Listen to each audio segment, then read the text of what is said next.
So welcome back to QuickPixel, and we are making a transparent online text effect for this video. So let's get into it.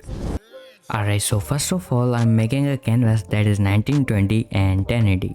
So let's just create it. So first of all you gotta import your image, and if you like to use the same image I'm using, the link will be in the description as always.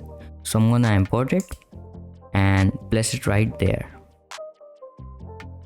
So this image is not transparent, so now we have to get rid of the background. So I'm gonna use select subject method for that. You can use pen tool or even magic wand tool.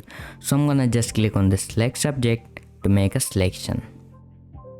So as can be seen, this selection is not very accurate, so we're gonna fix that. So I'll just take this lasso tool, hold shift and just paint over the spots. So I have somewhat fixed the image, so I'm gonna click on this add layer mask, so it will remove the background. So I'll just click on this background layer and take the paint bucket tool, and I'll choose black color like this and fill it with the color. So now just click on this type tool and type in your text, and the font I'm using is called Super Tals. The link will be in the description. So I'm gonna type in my text and place it in the middle like that. Now I'm going to increase the font size, and I'll do that from here. This will do, and I will just place it in the middle again. So now I'm going to drag this text layer below the image layer, so it will come behind our image. So just click on this type tool and I'll choose a white color for this. Hit Ctrl J on your keyboard, that will duplicate this text layer and put it above the image layer. So now you have to reduce the fill and make it 0.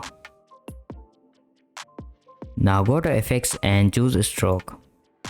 Change the color of this text in the background. So I'm going to change it to a red, and let's see how it looks.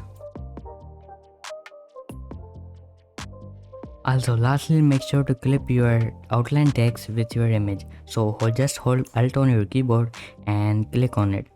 So as you can see, the text is clipped, and if you like to move the text you can do that. Just select this background text and just this outline, and you will be able to move it around. That was it for the video. If you like to see more videos like this, make sure to subscribe and see you in the next one.